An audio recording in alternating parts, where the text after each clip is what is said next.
Hello everybody, welcome for this new episode of the Armies of Terebia. And I will start with the Radiant Empire.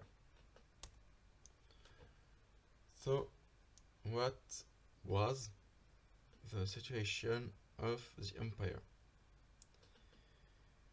It was bordered by, at the west, the Ardbor Kingdom, the Gallic Kingdom, and the Izinati Federation.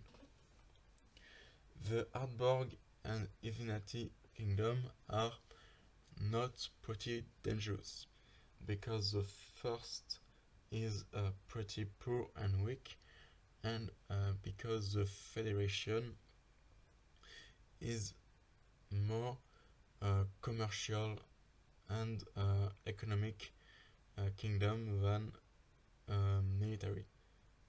So it's not a threat. But the Gallic Kingdom has a very big army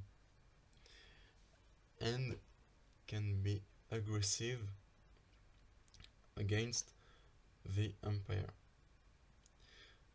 At the east, we have the Sharraj Empire. In the south, and the Northland United Kingdom in the north.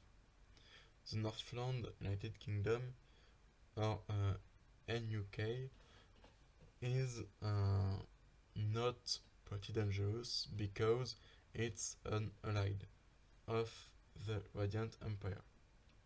But the Sharraj Empire is an enemy of the Radiant Empire. And also the empire is linked with two seas.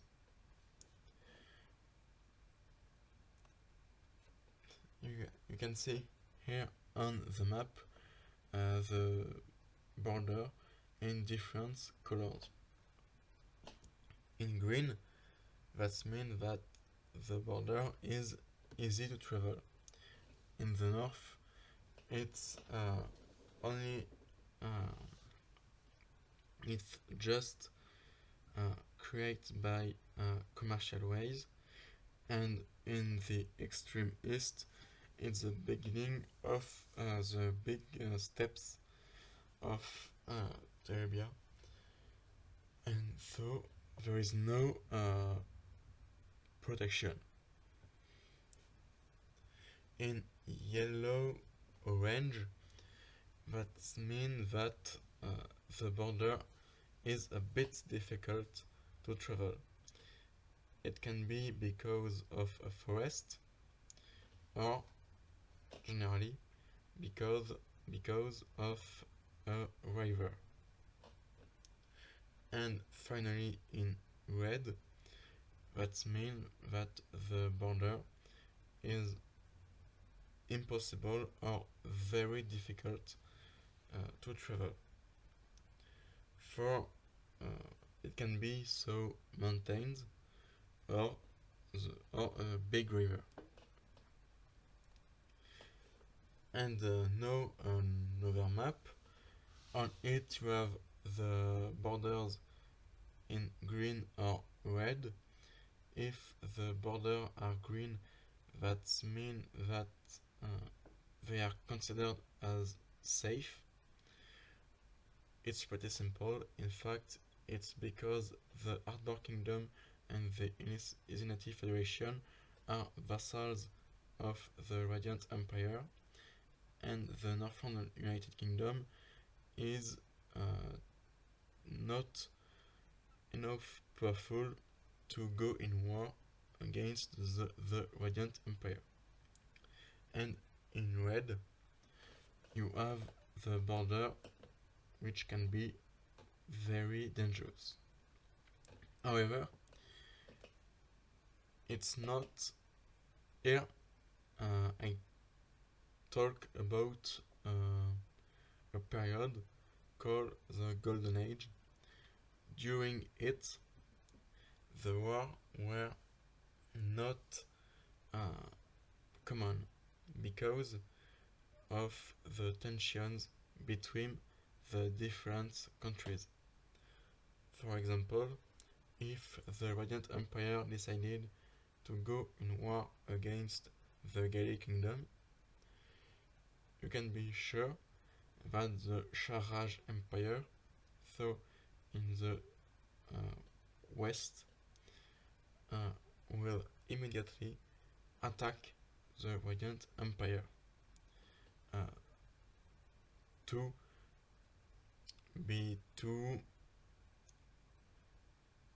be able to win little territories, in fact.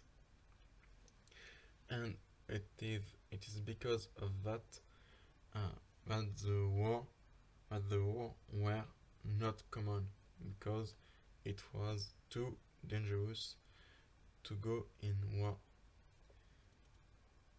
So generally it was little skirmish or lonely battles. For example, the Radiant Empire didn't make a lot of war, but more decisive battles, in fact. Now I will start to talk about the composition of the army. So, in first, you will have the vassalic troops. So, here, you have the four highest rank in the nobility of the empire.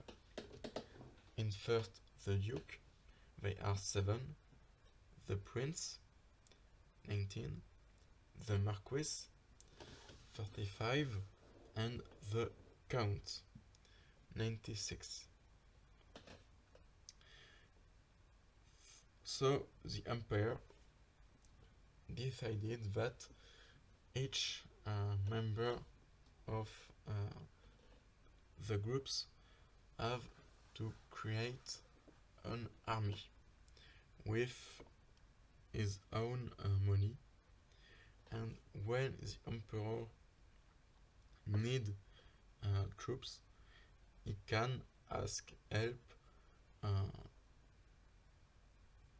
to a duke, for example, or a prince or a marquis. So here you will have the different territories of each group. So in red, it's the biggest territories with the dukes.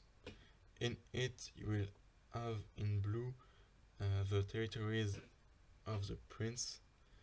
In the territories of the prince, you will have in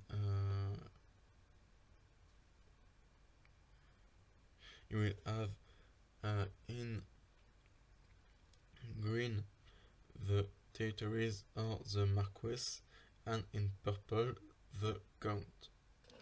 You have to know that marquis is not under the authority of the prince. All of them are under the authority of the emperor, and that's all. In fact, a duke, for example,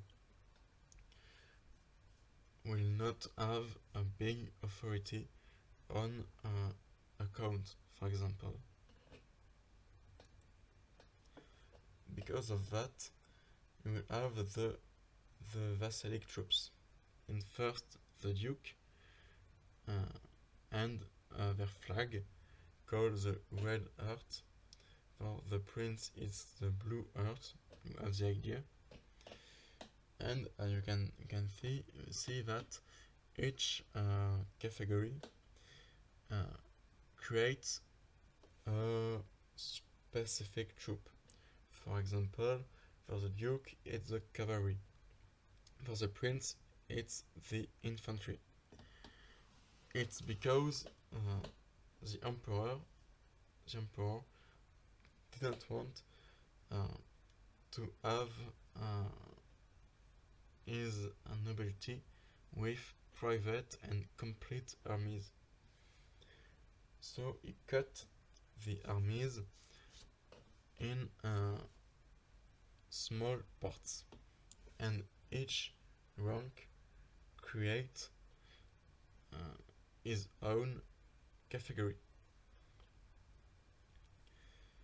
So as you can see, the Duke create 7,000 of soldiers, and that mean 1,000 by people. Each Duke have 1,000 soldiers, and you can see that for the count they only have 156,000 soldiers. In fact, it was a wish of the emperor, because he want to be able to control the nobility. And if the duke and the prince live in Redfield, so the capital of the Radiant Empire, the Marquis and the Count live in their own territories, and so the Emperor didn't want them to have a big number of soldiers. It's why they are very limited in the number of men they can use. Then you have the biggest part, the regular armies. I said regular, but it's not as simple as that. I will explain. I start with the regional troops. They are raised in the duchies. Each duchies have his own regional troop. It's under the imperial authority and composed according the regional needs. For example, on the east you have a big forest, and so you will have specific soldiers.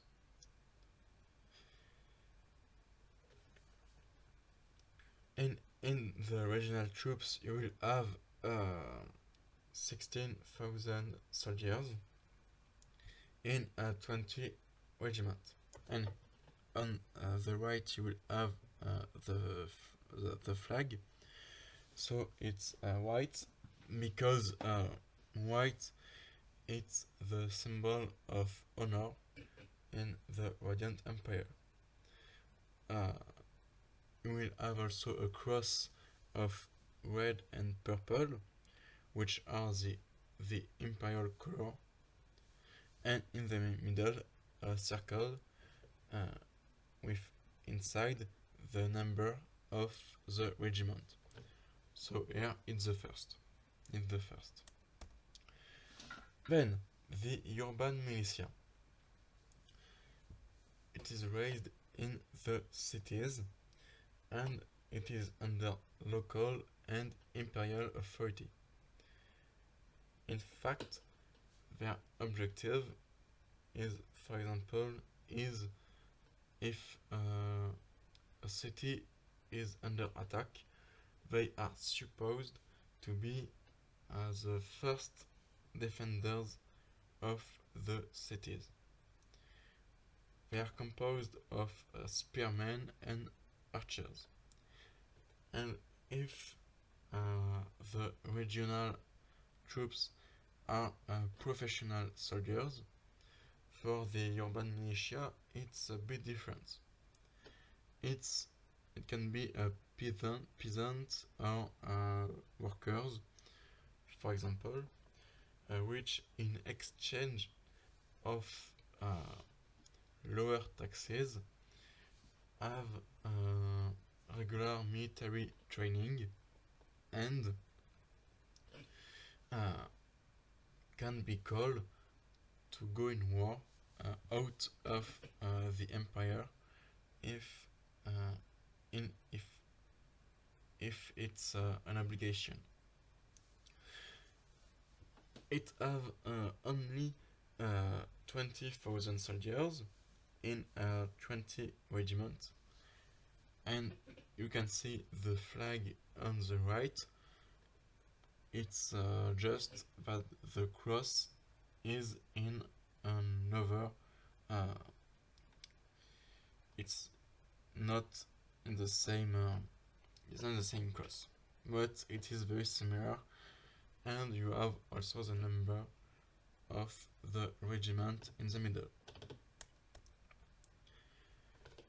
Then the gentleman's cavalry. It's a very particular regiment. First, there is a necessity to pay to enter in the regiment. It's under the imperial authority, and the member will become knights after 10 years of services. It's a medium cavalry, and so after 10 years they become knights. They entered in the gentry and then in the nobility, and it's why the people have to pay to go in the regiment. The idea of the gentleman's cavalry was to put new people in the gentry, to create a competition with the ancient families, and so to control them, because generally the gentlemen, when they entered in the gentry, have a very big loyalty for the empire. So on the flag you have the two parts of the different cross with a yellow crown, because the objective is to become a member of the gentry, and also an iron on the left, because it's a cavalry regiment, and in the middle a yellow circle because it is supposed to be an elite troop. It counts 12,000 soldiers in 24 regiments. Then the frontier militia. They are raised on the borders.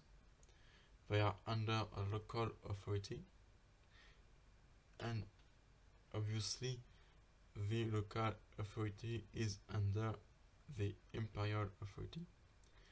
They cannot be deployed.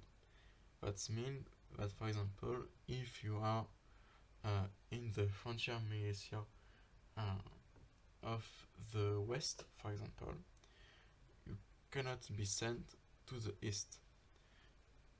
And it's even more if the armies attack another country and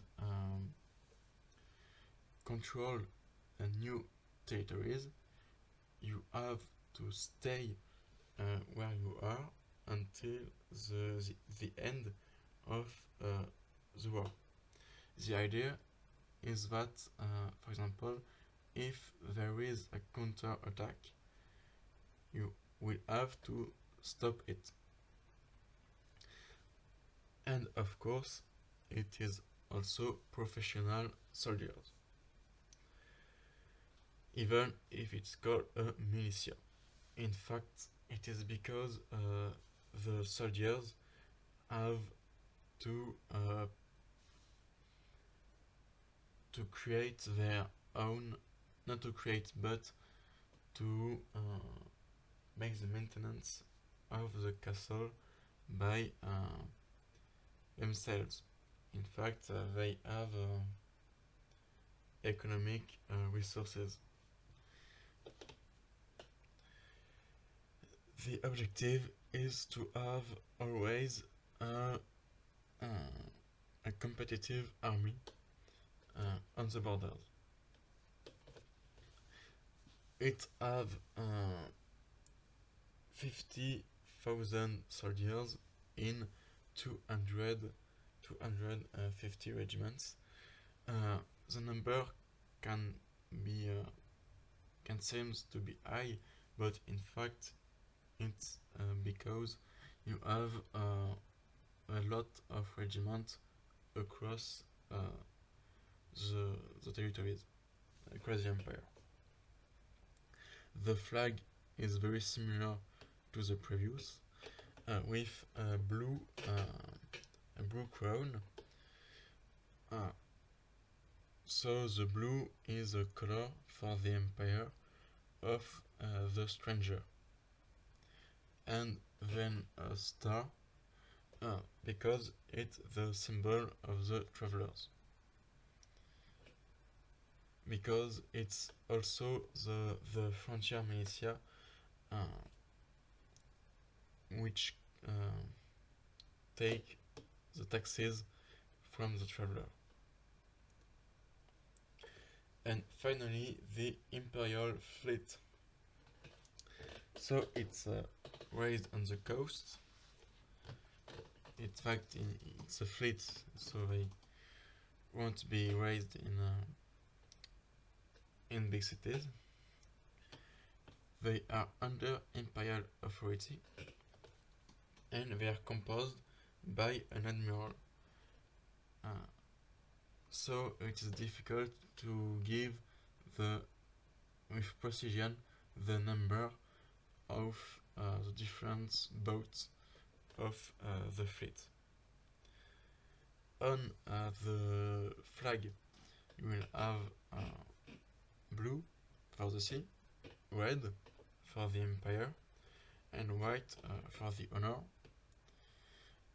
with in the middle a symbol of the symbol of the sailors of the empire.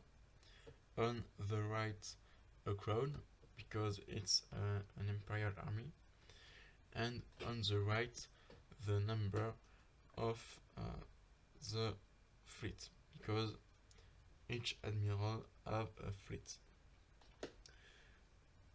But the number of admiral can change, so it's a bit difficult to give the number of regiments. And there are 6,000 soldiers.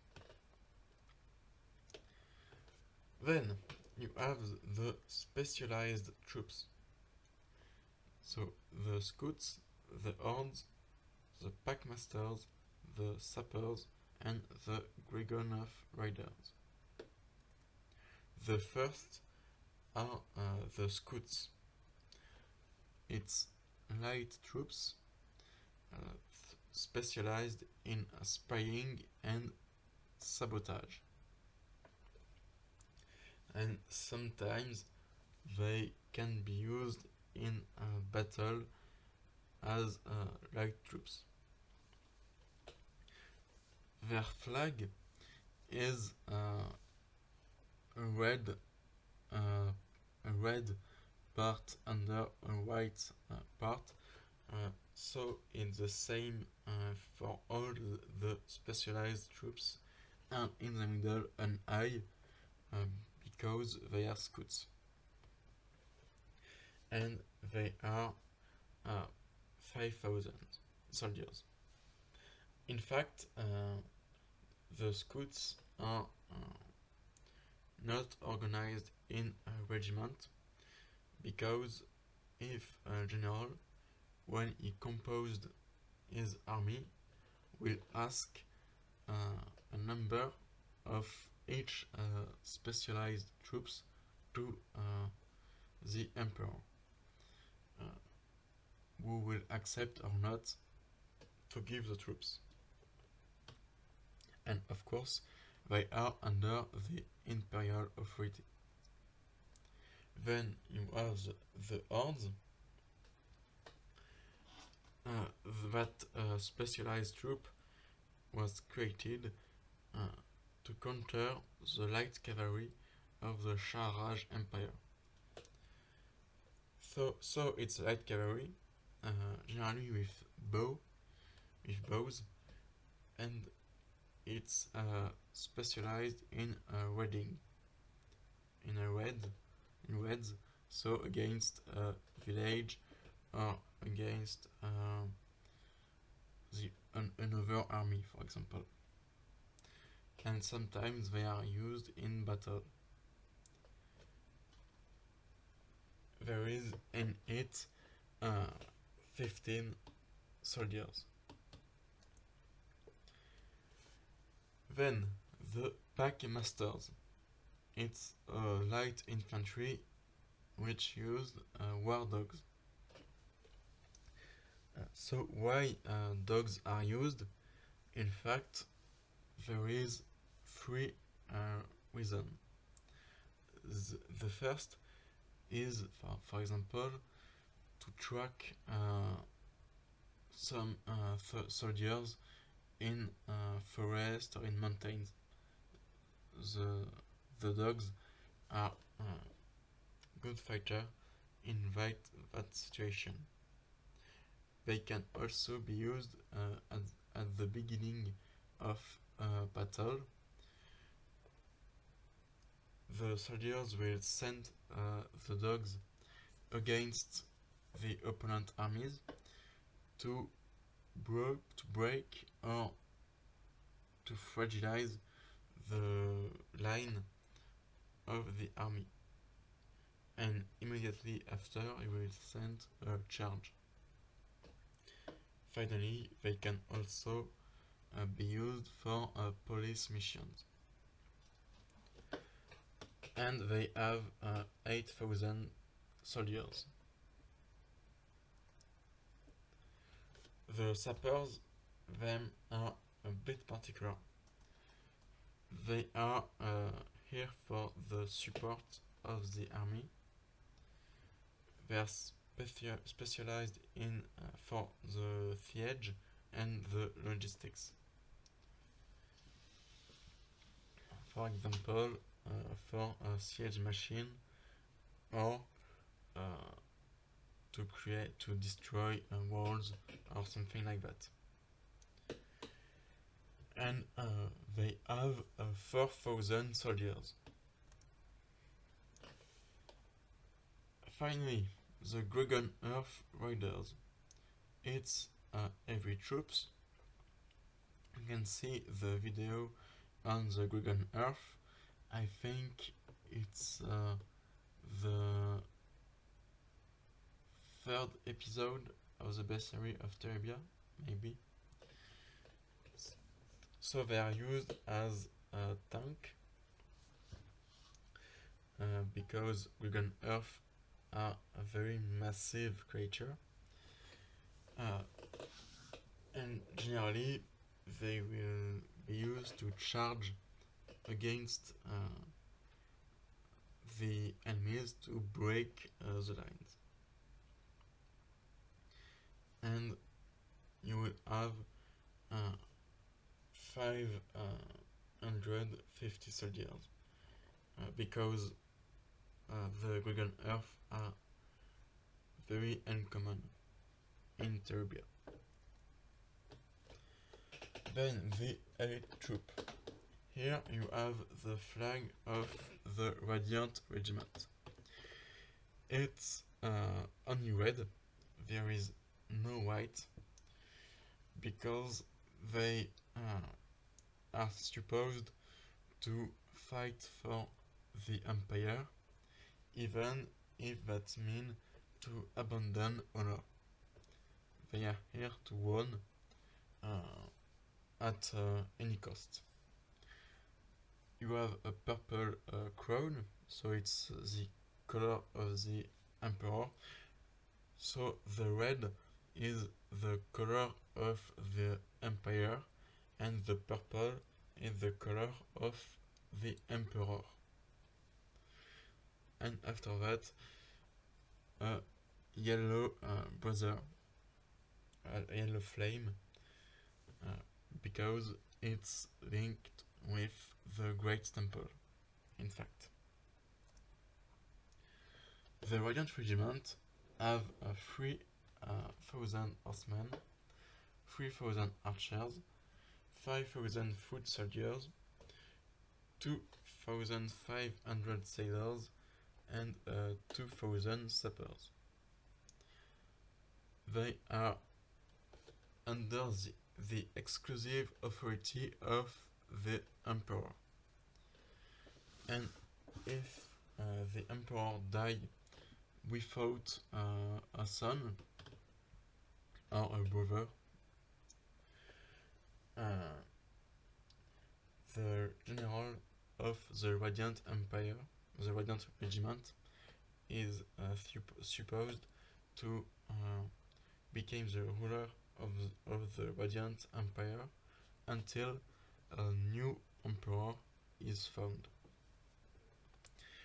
And of course, it's a very heavy troop with the best equipment and the best training. And during the time of peace, they stay in Redfield. Then the mercenaries. So their number and their composition can change, but you will have the flag of the mercenaries armies. It's white because the general are supposed to fight with honor, with red for the empire, and yellow, so it's a piece of gold, a golden piece, or a golden coin, because you paid the mercenary. The two number for the right, it's in fact the number of the army. The mercenaries didn't make complete armies because it's too dangerous to have stranger soldiers, to have a full army of stranger soldiers. So you can have, for example, the first, the second, the third armies. So on the left, it's the number of the army, and on the right, it's the number of the regiment of the it's the number of the regiments of mercenaries. For example, you can be in the 3rd regiment of mercenaries of the 3rd army, for example.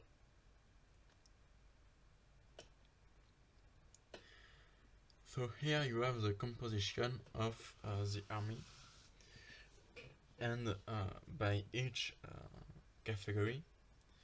And here I made the same for the big. I made the same for the big unity,